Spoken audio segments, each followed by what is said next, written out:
Well, we're talking about a new virus, and unfortunately, though, there have been positive cases of the new virus. Now, what is the preparedness of the Indian diagnostic space? Is this something which could just be a passing phase where today we are talking about it and tomorrow it would be a forgotten trend? Or the fact that the sheer precautionary wave may, in a sense, may prompt everyone who's getting a fever, cold, flu, cough, to go ahead for the testing of the new virus. Is this something which could be a opportunity or for diagnostic companies, or this is something which is not going to move the needle? What about the preparedness of the diagnostic industry per se in order to really test this entire HMPV virus? Prashant Tandon, co-founder and CEO of Tata 1mg, joins us now. So Prashant, the fact that India has reported positive cases of HMPV virus, that means diagnostic firms in India or hospitals have adequately equipped to test the new virus. Can you elaborate more on that in terms of the preparedness? Certainly. I think post-COVID, anyway, there's so much RT-PCR capacity all over the country. And this is not a new virus. The virus has been around now for over 2 decades. So it's something that has been in the system. I would say between 5 to 10% of respiratory illnesses or respiratory fevers, viral fevers, are actually attributed to this HMPV virus. So nothing new in that sense. In terms of preparedness, the diagnostic sector, especially post-COVID, is very, very well equipped to deal with it. What could be the cost of this test, and is this something which do you think, I mean, just let's understand the cost first. Yeah. Sure. No, so I think standalone, this test, right now, retail labs were not doing so much of these tests. Mostly it would be done in ICUs and hospitals. Having said that, I think it's going to come something around 1,000 to 1,500 rupees, if I'm not mistaken. I don't have all the specifics of that, but what we are working on is a comprehensive flu diagnostics, which will check for all various influenzas, including swine flu, H1N1, and HMPV, etc., etc. So the provision is certainly going to be in place. Price, I think we are looking at around 1,000 to 1,500 at this point. Test pretty much online as the cost. Okay, so I'm assuming that this is a swab test. It's not a blood test. I'm asking a very basic question. Test. It is an RT-PCR test, so swab based, yes. Okay, and do you have this available across the board, even with local diagnostic firms, or this is a very specialized test? So see, post-COVID, most of the diagnostic companies got RT-PCR capability or molecular diagnostic capability. Now we need specific kits for HMPV, which we would be procuring over this week and getting all set to offer these tests from next week.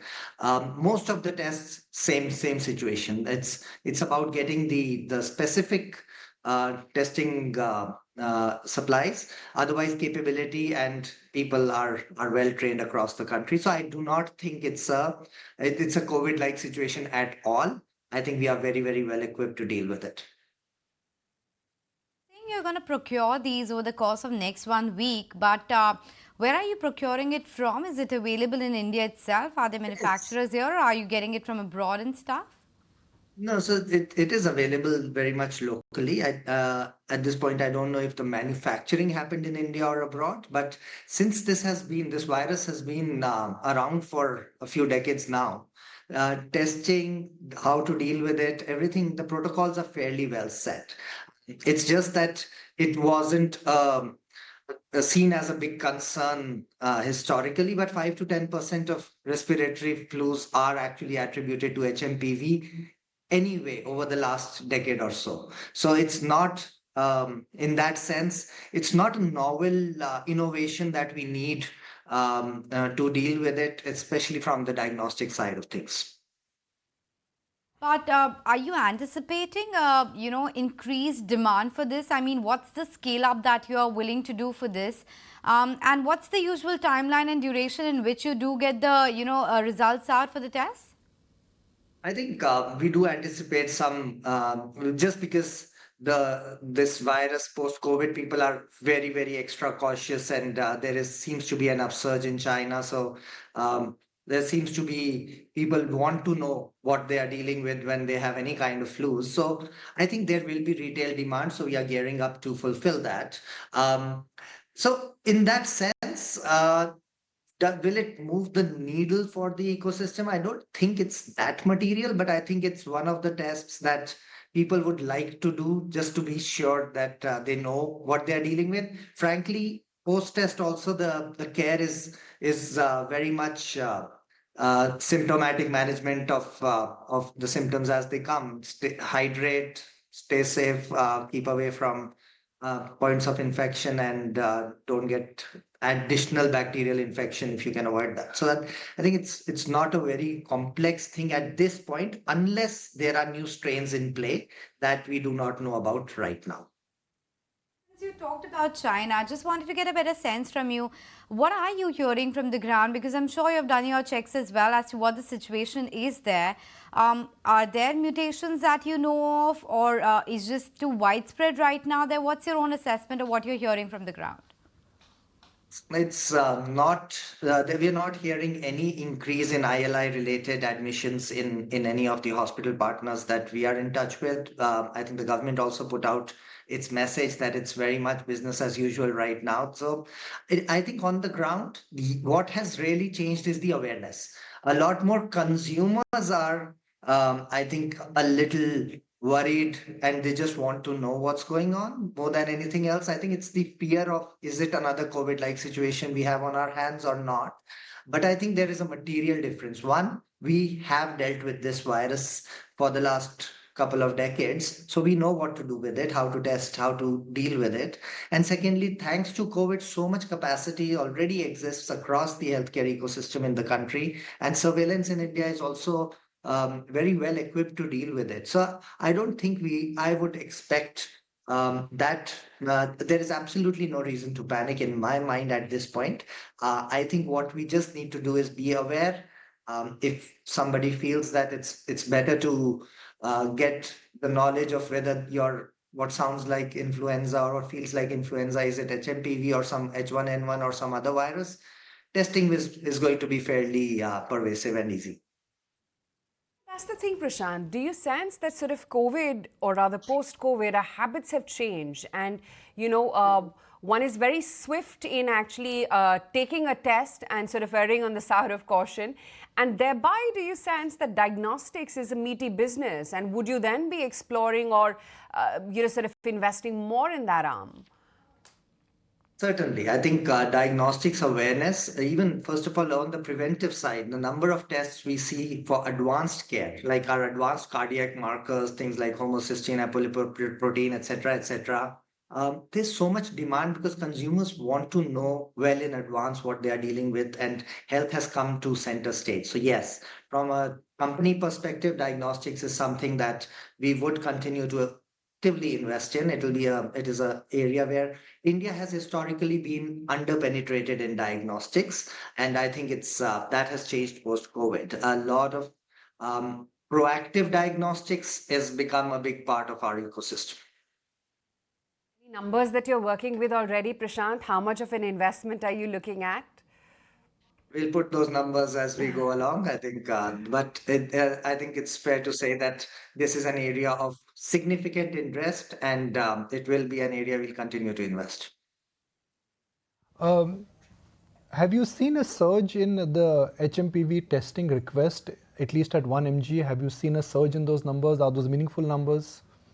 Not at this stage. I think it's too early. It's just 3 cases in the country so far. I think it's however, I would expect it to start happening over the coming week or two. Having said that, it's more going to be the same preventive, people just trying to proactively learn what's going on rather than, as I said, hospitals are not really seeing a surge. 3 cases so far. Respiratory illnesses this time of the year, it's anyway at a little bit of a high. And this is always a part of that situation. So let's see. I think too early to pass judgment on how it will play out, but at this point, it seems aware consumers would want to know. There is a much more, we would know a lot more over the next 2-3 weeks. To take the clock back and talk about markets got excited when COVID happened, and I'm just keeping the human angle aside here, purely talking stock market angle. There was something called RT-PCR, which became compulsory, and then the testing started. But the RT-PCR prices were controlled by the government. The real testing profit which came for diagnostic firms was that a complete test which came along with RT-PCR, whether it was D-dimer, interleukin, I don't even remember the names now, but there were these complicated tests where the price control was not there. So even if we are talking about this entire new virus test, there has to be a complete test, and doctors are telling us that they are not working on that path. So, I mean, for those who are just, the reason I'm bringing this point out, Prashant, here is those who are thinking that, oh, time to buy diagnostic stocks. I think it may not be a great idea, right? I think it's never a great idea to get overexcited with every piece of information that comes your way. It's too early. It's too early. We do not really know if there's anything new in this current virus in terms of, is it a new strain? Is it the same that has been around for the last 2 decades? If it is the latter, then the only excitement would be that a few more proactive consumers will, when they fall sick, they would like to get it tested and get their assurance that it's okay. Other than that, as I said, right now, at least I am not seeing it as a COVID-like situation. I'm just seeing it as a good boost from an economics perspective, a business perspective, from the preventive, proactive testing market, which is honestly not going to move the stock needle in the short term, in my view. All right, Prashant, appreciate your time. Thank you very much. And certainly hope to see more of you going forward. Thank you. If you like this video, then like, share and subscribe to ET Now.